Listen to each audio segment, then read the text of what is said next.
Magandang hapon po sa inyong lahat at nandito na naman po kami dito sa aming programang Hiwaga at Kababalaghan. Ito pong muli si Shane Pe na nagbabalik po muli sa inyo para sa ating talakayan ngayong hapon.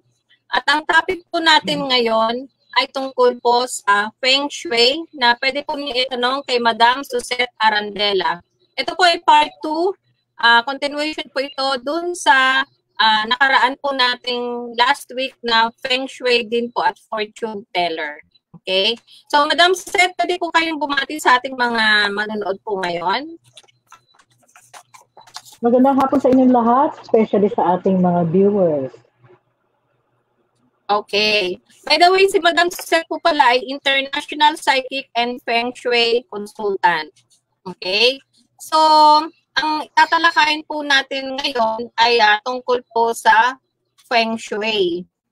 Madam, since na wala pa po tayong nagtatanong sa ngayon, tanungin ko lang po kung ano po ba ang purpose ng Feng Shui? Kasi na-discuss naman natin last week yung ano ba ang Feng Shui. So, ngayon, ano po ba ang purpose ng Feng Shui sa mga tao? Ang purpose ng Feng Shui sa ating lahat ay upang magkaroon ng remedy or makorek whatever, ano ba yung mali sa ating bahay, sa office, sa environment. Kinokorek ito para ang chi or yung energy ay pumasok sa atin na maganda, tama, para tayo maging successful, sa good health, sa ating pagsasamahan, mag-asawa, especially yung good luck sa atin ay dapat na pumasok. If tamang-tama ang pagkakaayos ng ating kapaligiran. Okay. Yun po pala ang purpose nun. Pero ito po is ang Feng Shui nag-originate sa China. Tama po ba? Sa kanila lang po kaya nag-originate para pong iba? Meron pa rin, India. Pero nag-originate yan in China 2,000 years ago. Okay. So, if ever po, mga ilang taon na po kaya itong pinapractice ng China, ng India, at sa atin dito po, sa buong mundo at sa mga Pilipino po? Estimate nyo lang kung mga ilang taon na po ito. Matagal na sa China kasi yung mga emperor pa nila. And even sa India, ganun din. Pero sa atin, hindi pa ito masyadong natatagalan. Siguro mga ilang years pa lang. Oo. Ilang years pa lang ito. So, may second tanong lang po ako. Paano po ba ang Feng Shui nag-attract ng money sa atin? Especially po dun sa mga naniniwala po sa Feng Shui. Maraming mga paraan para ma-attract natin ang pera. Unang-una, ang dapat natin gawin, lalo na ngayon na papasok ang bagong taon. So the first na pwede natin gawin is clear all your clutters. Linisin natin, hindi lang sa ating paligid, pero mismo sa bahay, para pumasok ang swerte. Alisin lahat yung mga dapat na, yung mga sira-sira, ayusin. Fix all the things na dapat i-repair sa bahay, especially yung papasok ang taon. And then, ano ba yung mga broken objects? Kailangan tanggalin nato kasi nagbibigay ito ng negative energy. Pwede rin tayong maglagay ng mga pampaswerte, like yung mga chime, pwede tayong maglagay niyan. Pwede tayong maglagay ng painting ng horse. If you want to have, or eagle, pag yung authority and power, pwede tayong maglagay sa office. Pwede tayong maglagay ng laughing Buddha na nakatapat to welcome yung mga visitors. Nakatapat siya sa front door. Maglagay din tayo ng mga Chinese coins. Hindi lang Chinese coins, pero pwede tayong maglagay ng pera natin, especially sa bintana, sa front door, yun yung mga dapat lalagyan. Maraming mga symbols ng Feng Shui na nag-a-attract ng luck, ng swerte. Pwede tayong maglagay ng base. yung tawag natin is wealth base at maglagay tayo doon ng pera. Kailangan laging may pera para pumasok ang swerte. Maraming mga paraan. So, Okay. pwede natin gawin yun, sundin natin sa bahay. Pero ang unang-una talaga, Nes, is linisin yung bahay. Para pag pumasok ang energy or yung blessing, umiikot siya. Kung halimbawa madumi ang bahay o maraming mga bagay na nakakahadlang, lumalabas agad ang chi or yung blessing para sa atin. So, ibig sabihin, Madam Suse, kapag, let's say, ako, for example, ako, naniniwala ako na sa Feng Shui, na alam ko magdadala to ng swerte at makakatulong sa akin at sa aking pamilya. Pero ang bahay ko ay makalat, hindi rin siya magiging effective. Hindi rin successful. Una-una linisin, kasi ano lang yan practical. Kailangan linisin natin ang bahay, mga sulok, yung mga hindi na kailangan, like yung mga old newspaper, tanggalin na. Yung mga damit na inakala nating masikip na, hindi na pwedeng gamitin, pwede nating i-donate. Lahat ng yan na pwedeng gamitin ng iba. Yung mga objects na mga sira-sira. Halimbawa, may sira ang pintuan, yung ayos agad. Kasi ang affected niyan yung mga nerves. Para yan, di ba sinasabi ko na, ang bahay natin, para yung katawan ng tao, sa tagal, nagkakaroon din ng sira. Like our health. Like yung katawan ng tao, na pagka pinabayaan mo, natutuloy sa serious illness. So, ang bahay, ganun din. Kailangan, nire-remove din natin, pinipintahan, pinapaganda to attract wealth.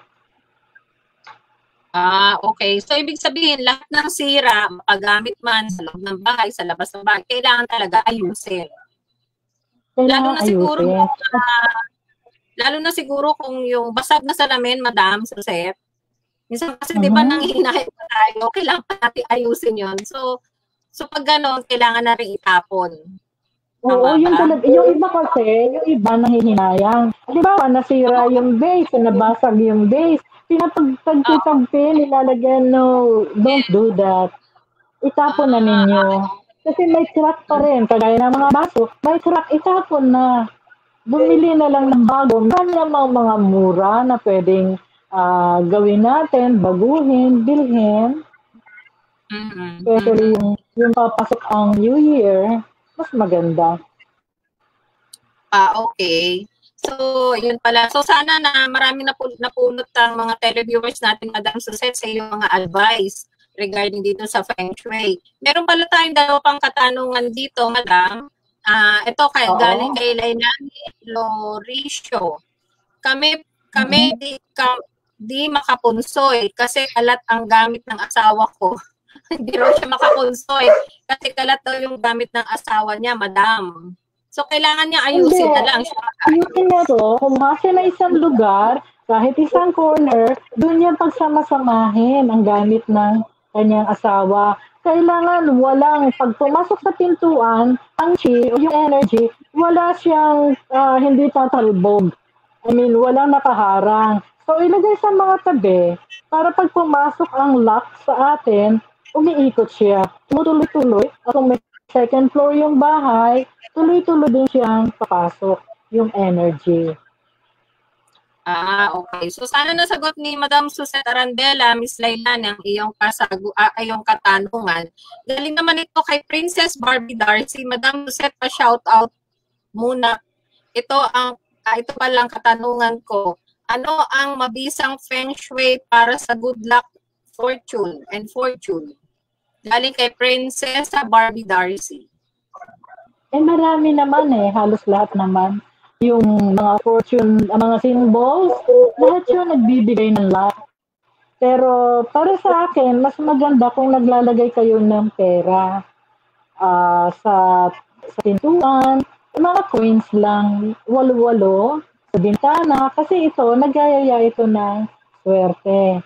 Basta palaging may pera, lahat ng yan pumapasok sa atin.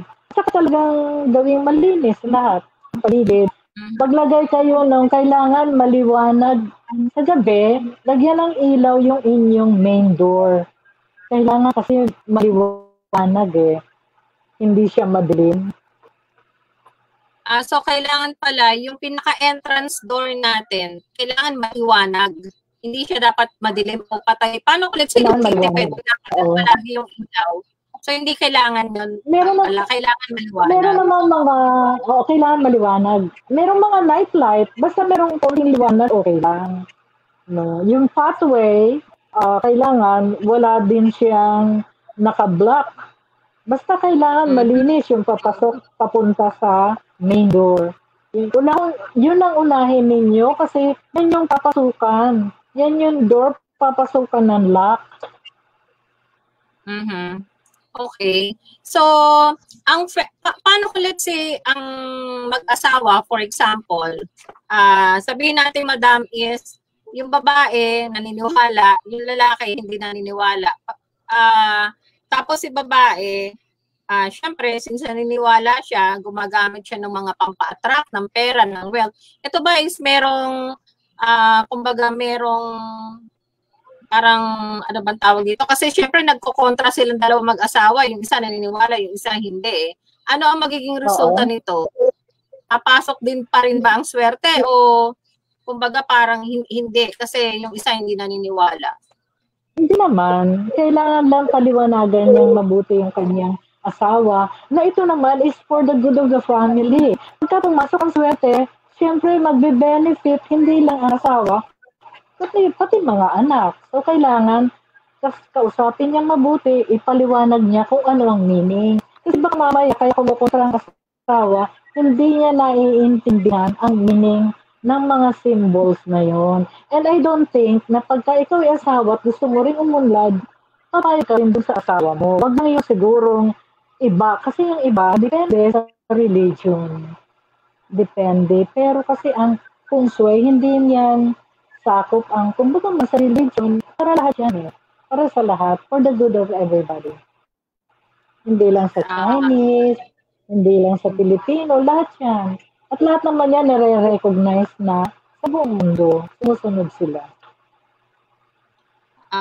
Okay. So, ibig sabihin, since na nag-originate to sa China, at saka of course sa India, ito ba ay may mga, kasi syempre, lalo na India, tama ba ako? May mga nabasa kasi lang ako, i-apply ko lang to dun sa katanungan ko ngayon sa inyo is, ang Feng Shui ba kumbaga may ritual? Like for example, meron tayong inilalagay na mga, kumbaga ginagawa nating item, like for example, prosperity bowl, di ba? Every New Year yan. Inaanohan ba natin yun, madam? Kumbaga, dinadasalan ba natin ng parang ritual?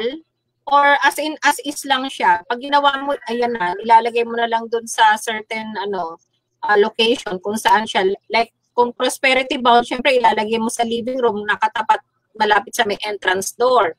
O kaya sa room mo, malapit din sa katapat ng entrance door or sa altar.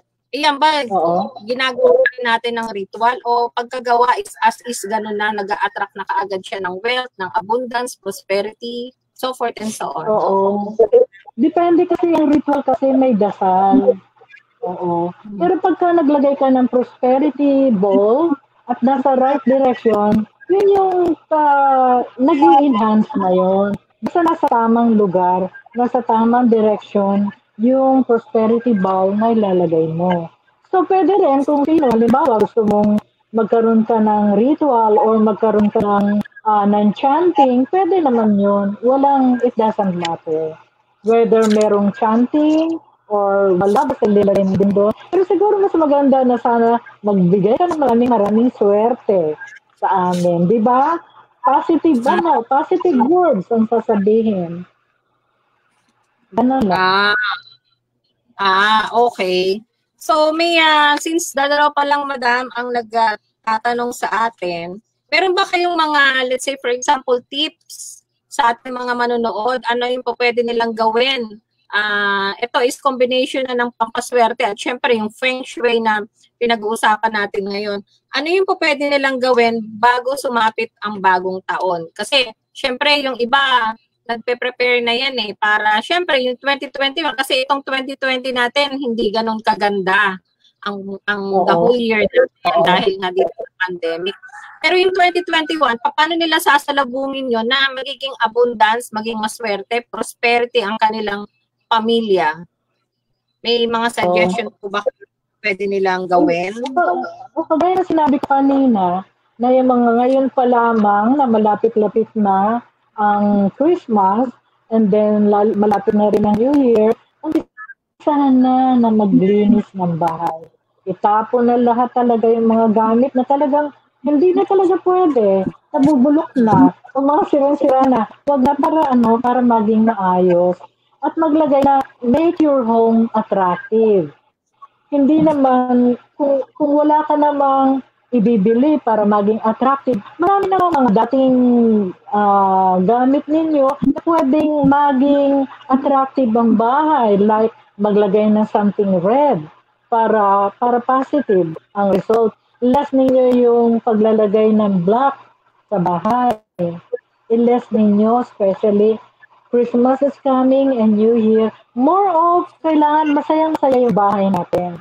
Pagandahin mabuti, maging attractive. Tanggalin lahat yung mga hindi na kailangan. Maglagay, kagaya ng sinasabi ko sa inyo, maglagay ng 8 coins sa bintana para to attract lahat ng bintana sa front, sa back, lahat lagyan. Para lahat yun kasi ang swerte. Kung wala namang, ngayon pwede pong mag-ipon ng coins. Kung wala, yung Chinese coin pwede. Maglagay na. Maglagay din ang wealth base. Yung base na yan, lagyan ng 88 pieces of coins. Maglagay na yun. Saka isa pa, pag malapit na ang bagong taon, mas maganda kung mag-cleansing tayo, hindi lang yung bahay ang ating lilinisan, kundi yung katawan natin. Kailangan magkaroon tayo ng salt bathing. Maligo tayo ng may asin kasi that's for cleansing.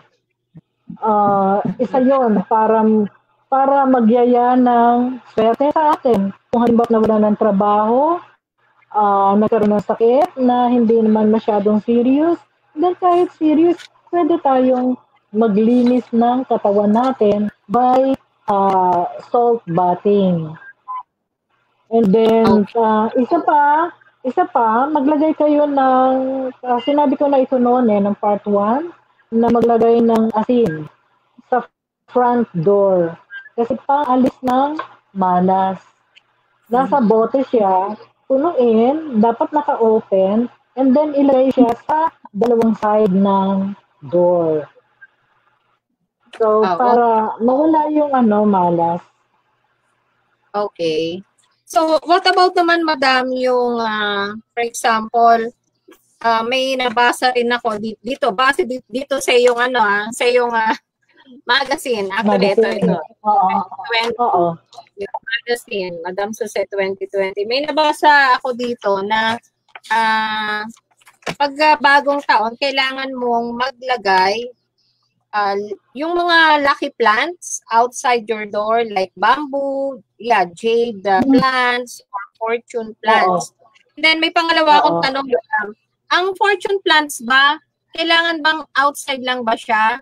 Or pwede rin siyang inside? Kasi may nakapagtanong sa akin na, pag daw nilagay mo ang fortune plants sa inside your house, mamalasin ka. Totoo ba yun? Hindi naman. Baka kanya-kanya case-to-case basis. Pero usually, mas maganda yung fortune plant sa labas kasi welcome yung good energy. Mas maganda na sa labas. Okay. So, sa labas natin lagay. Okay. And meron pa pala yung mga masasabi niyo ba, Madam, yung meron kayong tawag dito, yung 12 feng shui plants at ano-ano ang mga meaning nito. Ito, pwede natin isabay during New Year, di ba? O pag sasalubungin natin. Oo. 12 di ba ngayon nagkaroon ng may pandemic tayo, so walang masyadong magagawa ang tao kasi hindi masyadong nakakalabas. So, naging habit ng tao ngayon, especially yung mga housewife, na magtanim ng mga plants. So, marami rin yung mga feng shui plants na nakaka-attract ng wealth. Bamboo plants. Ang meaning niyan, wealth, abundance. Jade plant, kasi alam mo ang jade plant, bilog ang kanyang leaves. So, ang ibig sabihin nun, parang pera. So, maraming naglalagay niyan para to attract money. Meron din tayong peace lily. Yung peace lily, sa pangalan na lang makikita mo yung peace. So, ibig sabihin, magkaroon ng harmonious relationship sa paligid, sa asawa, sa anak. So, yun yung isa lang naman ng meaning ng mga plants na to. Nagbibigay ito ng it purifies the air. Yun. Nagbibigay sa atin ng malinis na kapaligiran. So, mas maganda talaga na meron tayong mga tanim. Yung fern, isa yun. Isa pang maganda yung snake plant. Yung snake plant, it's protection. Bukod sa nagbibigay ng magandang swerte, nagbibigay din sa atin ng protection against evil eyes. So, mga pangkaraniwang tanim, pero makikita ninyo sa paligid, pero yung purpose nito, napakaganda. Okay. So, para sa... Okay, sige, madam. Kasi sinishare ko lang yung mga... Yeah. Oo. Yung palm plants, rubber plant, lahat yan. Nagbibigay ng luck, nagbibigay ng swerte. Di ba yung rubber plant, nakiliti na tayo ang leaves? So, isa rin yun. The meaning is wealth, abundance. Okay. So, para sa kalaman ng iba yung sinabi nyo, yung snake plants, ito, yung nasa bandang itaas. Tama ba, madam? Snake plants yan, ano? Snake plant yun. Ito, ano ito, madam? Itong plants na to. Itong plants na to. Ano ba yan? Lily? Lily ba ito? Hindi. Baka yan yung peace lily. Teka, hindi ko maliit eh. Makita. Okay. Peace lily, sa pangalan pa lang. Maganda. Sa bumubulaklak yan. Yung peace lily, bumubulaklak. Ang ganda ng bulaklak niyan, white. So, kailangan meron tayong mga ganitong plants. Kailangan ba nating kumpletuhin yung 12 o kahit may isa o dalawa man lang tayo, pwede na? Isa o dalawa, okay na. Yung meron feng shui plant na yung sinasabi nila na welcome plant. Siguro pag pupunta ka sa mga offices, makikita mo na merong welcome plants. Kasi pang business. Even hindi lang dito sa Pilipinas, kahit sa Amerika, kahit sa Singapore, o sa ibang bansa, Japan, doon meron sila noon. Talagang naniniwala sila. So, nilalagay nila sa offices, sa mga bahay, talagang lahat yan kasi gagawin natin lahat ng paraan para pumasok sa atin ang swerte, di ba? Okay. Siguro sa akin, I would prefer yung fortune plant meron ako dito sa bahay. And then yung money tree. Kasi they attract wealth, abundance. Kumbaga, nag-attract talaga sila ng swerte. So, kailangan pala isa o dalawa. Hindi naman kailangan kumpletuhin mo yung 12. Hindi naman kailangan maging forest ng bahay mo. Saka Nes, nasasabihin ako, kasi lahat ng bagay na ilalagay ninyo sa bahay ninyo, lahat yan. They have energy. Lahat yan nag-contribute. Kaya pagka naglagay kayo ng isang bagay sa bahay na hindi pwede sa inyo, minsan nagbibigay ng malas, nagbibigay ng sakit, kaya kailangan pipiliin din ninyo yung mga bagay na ilalagay ninyo sa bahay. Kailangan lahat yung mga pampaswerte para pumasok ang swerte. At saka yung halimbawa, maglalagay kayo, meron kasi mga tao, I do not want to offend, pero merong mga tao na bumibili ng mga, hindi masama kung bibili ng second hand. walang masama doon. Ang the only thing, pag bumili kayo ng second hand, linisin ninyong mabuti. Labhan, if pera, if damit, labhan. And then, pagkalimbawa naman, at ang binili ninyo is object na, alibawa, second hand, i-cleanse din ninyo yun para mawala yung negative ng mga taong nagmay-ari. Kasi kung ang nagmay-ari nun, may sakit, binili mo, and then hindi mo ito nilinisan o walang cleansing, maaaring makuha mo yung negative effect noon. So, yun yung dapat tandaan. Basta walang masama kung bibili o gagamit tayo ng second hand, basta i-cleansing ninyo. Yun ang number 1 na dapat na gagawin. So, kung let's say may mga second-hand na gamit, for example, second-hand na aparador, second-hand na sopa, o basta yung mga gamit na, kumbaga, kasi di ba minsan madalas tayong mawiling bumili sa ukay-ukay. Kasi nga, mura na, maganda pa, saka imported. So, paano may i-cleanse yun, madam? Kagaya niya, mga aparador. Paano cleanse? Pausupan. Gamitin ang sage. O meron tayong Chinese incense. Pwede yun. Incenso. Pwede yun. Pausukan ninyo para mawala yung negative. Para hindi nyo makila. Okay. So, ibig sabihin pala, experience ko. Yes, madam. Hello? Oo. Yes, madam. Kasi sa experience ko, pag isang customer na bumili ng second hand at hindi niya cleanse yun, nagkakasakit o kaya meron palang spirit na dala.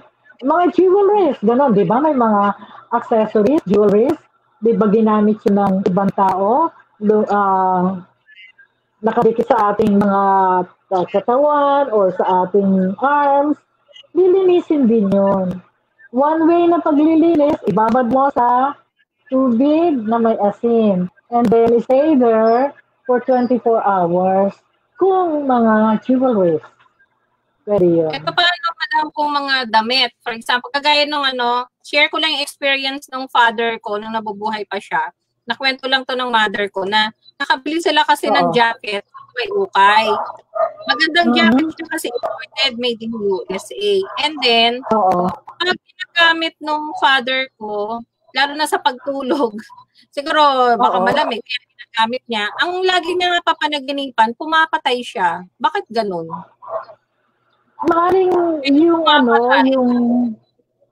maaring yung damit na yon na nabili niya, very negative. So, kailangan yun lalabhan, saka may kasamang asin. Lalabhan na pagkatapos ibabad sa may asin. Maaring nakapatay yung dating may-ari mo, ibinenta na lang. So, talagang mag-ingat din tayo pagbili ng second hand. Pero, yun na nga, basta kahit damit, lalabhan, tapos ibabad sa may asin after. Yun ang importante.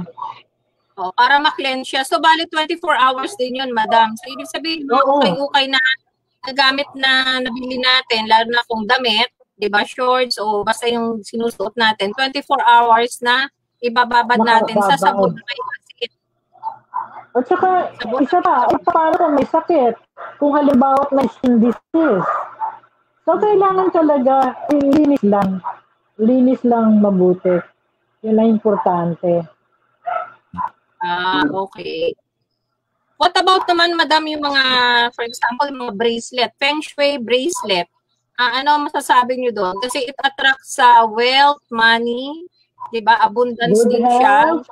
Oo. Maraming mga bracelet na magaganda, na it attracts money, it attracts good health. Marami. Ito suot ko. Ito tourmaline. Tourmaline ito. Kaya ako nagsusuot ito against parang protection. Being a psychic, kailangan mo yung protection. Against evil eye. Yung mga naiinggit, kung saan kasi hindi nawawala yung may mga naiinggit, di ba? So, kailangan mo yung protection. Maraming kasi amethyst. Ang amethyst sa kulay purple, yung violet. Maganda to kasi ito nagbibigay ng harmonious relationship. Yan, ano ba to? Tiger's eye or on next. Ito yung, dito sa bracelet na to, may piyaw. Ang meaning nitong piyaw, money catcher. Yan yung usong-uso ngayon. Even kahit noon last year, ngayon, andyan pa rin yan. Kasi nag-attract yan ng wealth.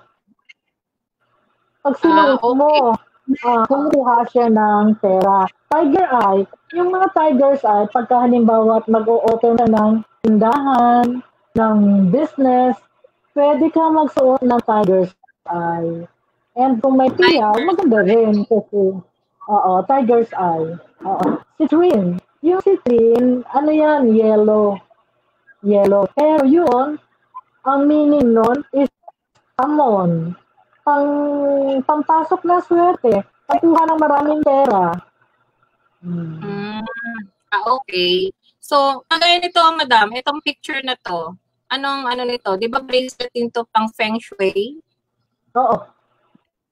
Yung bracelet na yan, ano yan, protection. Money catcher. At saka meron siyang mga prayer na nakapaligid. So, mas maganda. Okay.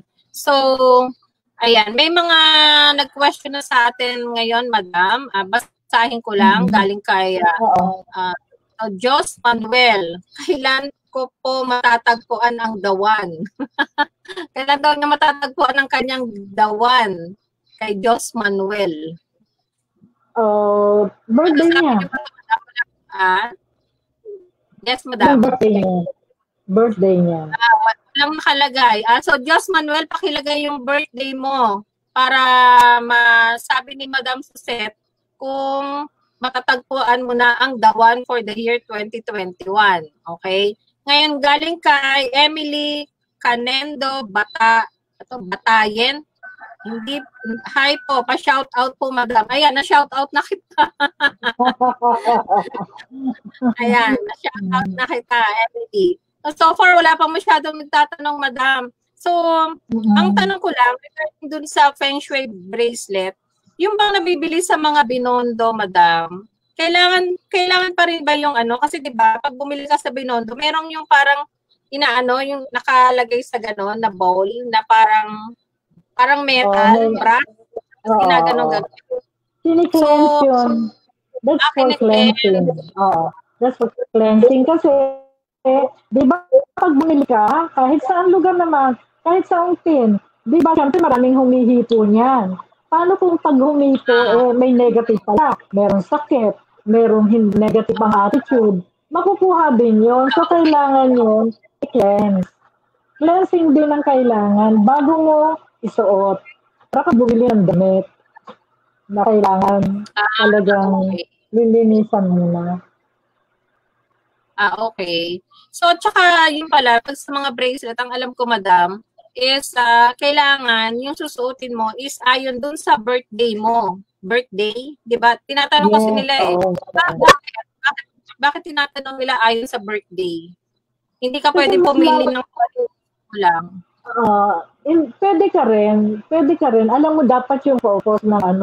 Alam mo, dapat yung function. Ano ba yung bibilhin mo? Like yung Tiger's Eye, mag-open ka ng business, pwede mo isuot yun.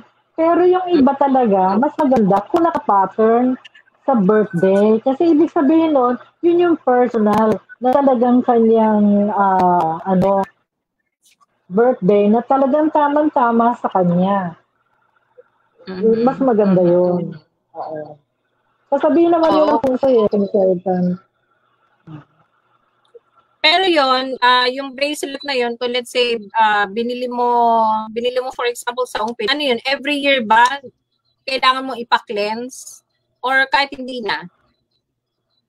Pwede ka namang ikaw mag-cleanse, no? Pwede mong ibabad sa tubig, sa cup, and then 24 hours na nakababad doon, saka isuot mo ulit. Importante kasi yon, hindi dapat natatouch ng iba. Pag-suot mo na, dapat ikaw lang ang nakakatouch nun. Ngayon, isa pang one way of cleansing, ilalagay mo yung bracelet na yan sa isang cup, Tapos, pagka merong, ilalagay mo sa labas o sa azotea, pag merong moon, yung moon, importante yun. Na dapat, halimbawa, full moon, o lagay mo na doon para maano siya, magkaroon ng positive force or positive energy. Okay. So, yung mga bracelet na yan, madam, part yan ng mga crystal, tama ba? Crystal stone, precious stone? Mga precious stone. Ang crystal for good health and healing. Yung crystal.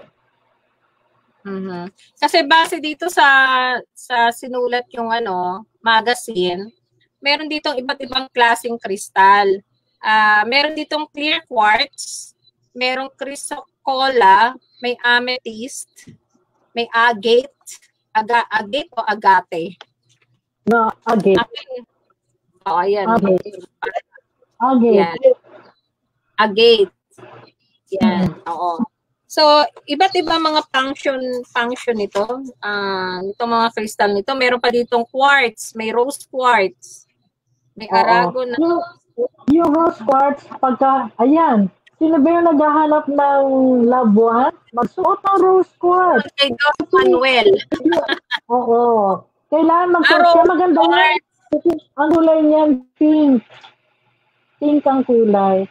So, yun dapat. Kung gusto mo halimbawa, married ka, laging magkaaway, kayong mag-asawa, hindi nagkakasundo, kailangan magsuot ng rose quartz. Kasi symbol of love. So, ano yan? Bracelet ba? Ha? Bracelet ba yun? Yung rose quartz na yun? Bracelet? Yes, o bracelet. Pwedeng necklace, pwedeng bracelet, pero para sa akin, mas maganda yung bracelet. Ito pala yung nasulat nyo, yung about sa rose quartz. Basahin ko lang madam. Pinaniniwalaan na pagpapabuo ng pag-ibig, mabisa sa self-love, panlunas at pambawi sa mga krisis. Ano yung krisis ng pag-ibig? Nakakatulong. Okay, pag nag-aaway. So, nakakatulong na makamtan ang kumpiyansa sa sarili. Nakakawala ng tensyon, selos at stress. Okay. Nagdudulot ng pagpapatawad. Walang katapusang kapayapaan at pagmamahalan. Nakakapagpalakas ng mga relasyon. Pinalalakas ang puso at ang sistema ng sirkulasyon, mahalaga sa pagiging fertile ng isang babae. Okay. So, yan, matatagpan na ito, yung iba't ibang klaseng kristal, at ang ibig sabihin nito, dito kay Madam Suzette Magazine. Actually, ito pa yung 2019 pa niya na, yes, 2019, yan. Then, meron din siyang, yun nga, 2020, sana patronize nyo rin po. Kasi, hindi lang po ito yung para sa year na nakasaad dito sa magazine. So, kumbaga, nandito rin yung about dun sa mga anong dapat ihanda nyo sa bagong taon, yung kung paano nyo iayos yung inyong bahay para maging maswerte. Kumbaga, ano na to, in generalize na. Kaya sana yung magazine ni Madam Suzette, pwede po nyo siyang kontakin. Ayan. So, ayun, Madam. Hindi pa nagme-message si Diyos Manuel regarding sa kanyang birthday. What about naman, Madam, itong sinasabi niyong Agelite? Ito, Agelite. Agelite. Ano yan? Anong magazine yan? Ito ba? Ito ba yan? Ito? The 2019. Yan. Hindi ko hawak. Okay. Ito, basahin ko na lang. Nagbubukas sa maluwag na komunikasyon. Nakakagamot ng nakakagamot ng arthritis at fracture. Itong Agelite. Maraming yan. Maraming meaning na pwedeng, dapat mas maganda kung nakasuot. Okay. So, kailangan pa rin, if ever, saan sila makakabili ng mga ganitong precious stone? Saan sila nakakabili? Marami naman Sa Binondo, pwede. Sa OMPIN, pwede rin mag-order sa akin if they want. Pero one thing na para maging functional ito, dapat totoo ang ating bibilhin. Kasi maraming mga tinda rin na parang plastic. Wala yun, sayang lang ng pera mo. Pagka plastic. Nakala mo totoo, precious stone, hindi pala. So, kailangan alam niyo pagka bumili kayo, totoo ba to? Kasi yung iba, di ba, pagka bumili ka, dapat natatanggal yung mga kulay-kulay. So, hindi totoo. Kailangan totoo. Okay. So, sa inyo, may mabibilhan sila if ever pwede kayong kontakin. Sasabihin lang, sasabihin lang sa akin, kasi ibang customer, sinasabi sa akin, sa Madam Suzette, doon sila umu-order. So, lagi ko naman sinecheck yung mga yan. So, pinapadala ko lang through sa kung saan yung pinakamalapit. Okay. Meron pa dito nakasaad yung blue quartz. Ito, blue quartz. Oo. Yan, blue quartz. Maganda yan. Blue quartz na yan. Maganda yan. Sinasabi dito na, ito, ayon dito sa magazine nyo, nakakapagpakalma ng isip at nakakapag-ugnay ng kapwa-tao. Nakakatulong na ma-stimulate ang intuition at komunikasyon at nakakabawas ng mga stress at negatibong isipan at nakakapagpagaling ng lalamunan at nakapagpapalinis ng dugo. Okay. Blue quartz. Kung may anxiety, kung may depression, mas maganda na magsuot nun. Kung meron, alam mo ngayon, di ba, nagkakaroon ng depression ng tao kasi gawa ng pandemic, nagkakaroon ng anxiety, so nagkakaroon ng health problems, mental problems, so mas maganda yung blue quartz. Okay. So marami palang tulong to mga mga crystal stone. And then kagaya nitong hematite. Ito, hematite. Oo. Hematite, maganda rin yan, hematite. Yun yung makintab na bracelet. Pwede naman sila magsuot ng necklace, bracelet, sing-sing. Maraming yan pwedeng gawin. So, ang ibig sabihin niya pala dito, yung hematite, nakakapagprotekta ng katawan, nakakapagbigay ng malaking pag-asa, determinasyon, katapangan, pagpapahalaga sa sarili at pagpapasya ng paninindigan. Nagpapasya ng isip, katawan at diwa, nakakaluna sa problema at sirkulasyon ng dugo dahil sa pagpapataas ng iron sa dugo, nagpapadaloy ng mabuting hangin sa mga ugat para lumusog pang lalo ang iba't ibang bahagi ng katawan. Ayan yung hematite. So lahat ng ito, madam, mabibili sa inyo nila if ever itong mga precious stone na to, crystal. Yes. Basta ang gagawin lang, sasabihin nila, particular, madama na yung gusto ko, halimbawa, rose quartz, hematite, blue quartz, sasabihin lang nila, parang i-order nila sa akin.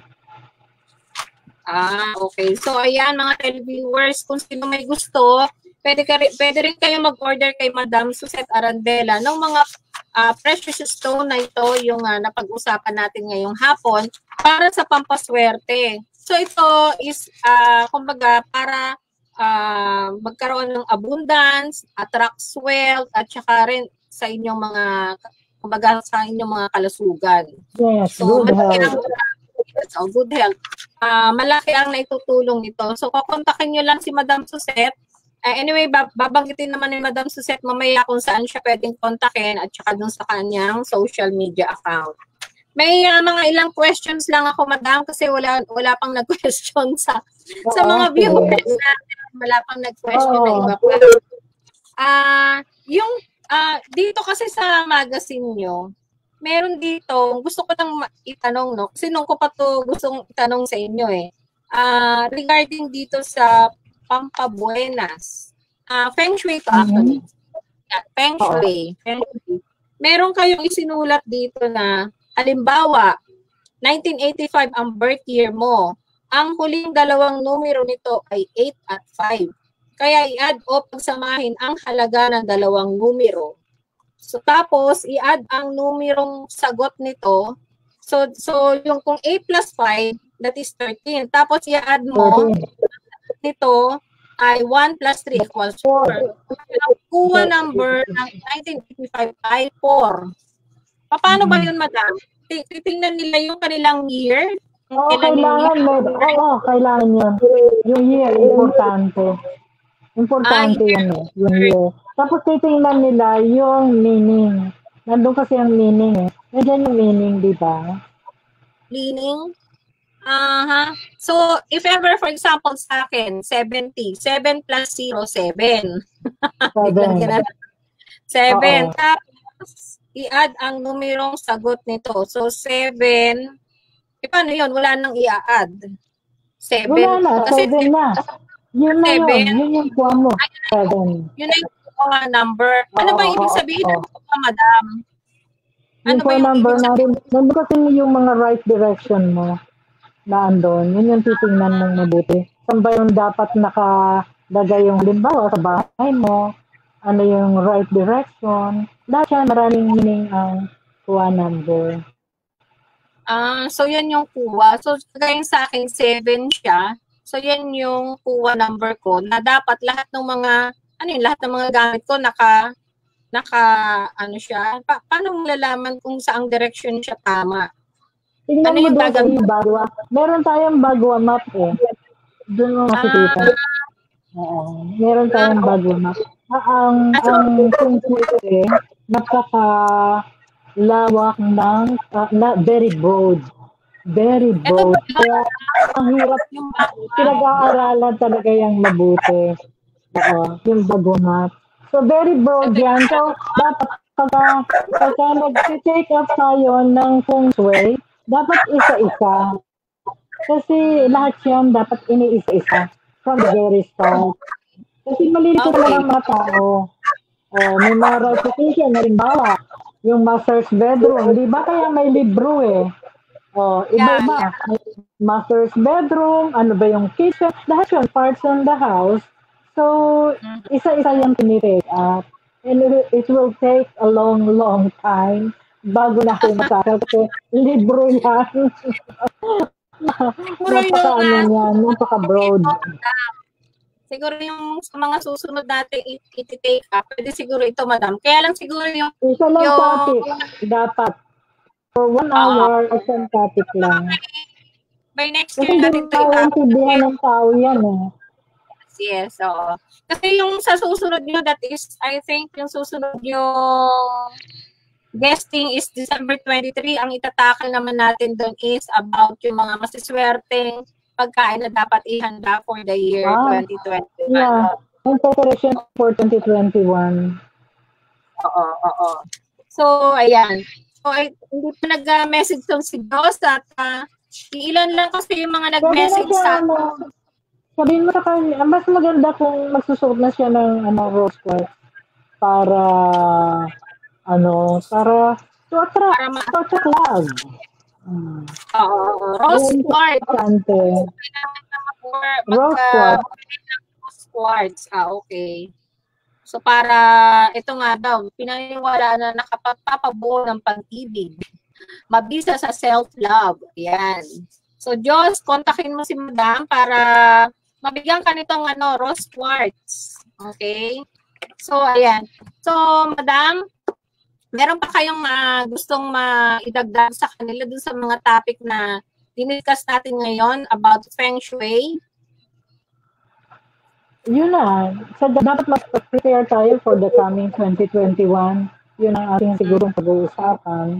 Yung 2021. Yung mga dapat na gawin, yung mga ihahanda. Kahit simple-simple lang. Hindi naman kailangan maghanda ng napakarami. Lalo na ngayon, hindi naman tayo pwedeng magbisita. Diba? Pamilya lang talaga.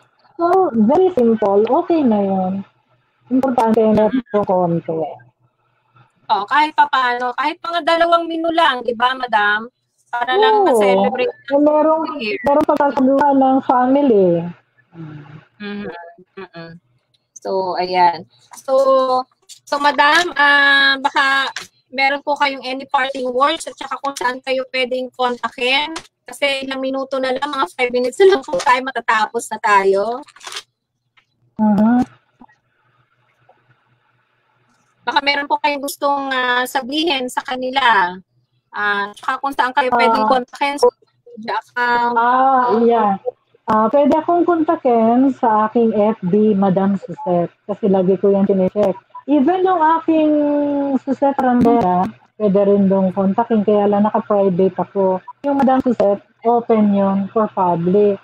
Ngayon, pwede silang mag-text sa akin, sa aking cellphone, like 0905-243-9724. Ulitin ko, 0905-243-9724. So, ayan. So, I hope sana meron po kayo natutunan ngayong hapon na to about sa Feng Shui ni Madam Suzette. At kung meron po kayong gusto pang talakayin, inform lang po kayo sa amin. At saka pwede po kayong mag-email po sa amin kung let's say may mga topic po kayo na gustong italakay o let's say meron po kayong mga nakakatakot na karanasan na gusto po ninyo ipaabot sa amin or i-share dito sa aming programang Hiwaga at Kababalaghan. Pwede po kayong mag-email sa gabinangkababalaghan@gmail.com or pwede po kayong mag-message sa FB account po namin na Multo, Kababalaghan at Elemento. Ang programa pong ito, Hiwaga at Kababalaghan ay co-produce ng The Philippine Event News TV at The Philippine One at mapapanood po ito every Wednesday from 2 p.m. to 3 p.m. at Saturday from 7 p.m. to 8 p.m. At ito po ay may replay sa Global Pinas Online TV, Channel 168 every Friday from 1 p.m. to 2 p.m. Maraming salamat po sa lahat po ng mga nanood at mga sumubaybay at muli po sa ating pagkikita by next week po dito sa Hiwaga at Kababalaghan. And maraming salamat po, Madam Suzette. And sana po huwag kayong magsasawa na mag-guest po sa amin kasi twice a month po tayong mag-guest po dito. So, abangan niyo po si Madam Suzette. Sa December 23, i-discuss po naman niya ang tungkol sa mga masiswerteng pagkain na dapat ninyong ihanda sa year 2021 para mag-attract po ng health. Okay, Madam, meron pa po kayong additional na sasabihin sa kanila bago tayo po magtapos? Since pandemic ngayon, marami nagkakaroon ng anxiety. The only thing na pwede natin gawin, siguro magdasal tayong mabuti and maging positive. Huwag tayong magkaroon ng negative thoughts. Palaging positive ang ating gagawin. At isipin natin na ang coming year ay magandang lahat para sa atin at matatapos na ang pandemic through the help of God. Ayan, okay. So, I hope marami po kayong natutunan sa amin at lalo na dito kay Madam Suzette. At sa susunod pong Sabado, tayo po ay palaging manood ng Hiwaga at Kababalaghan. Thank you, Madam Suzette. Bye! Welcome! Bye-bye! Bye-bye!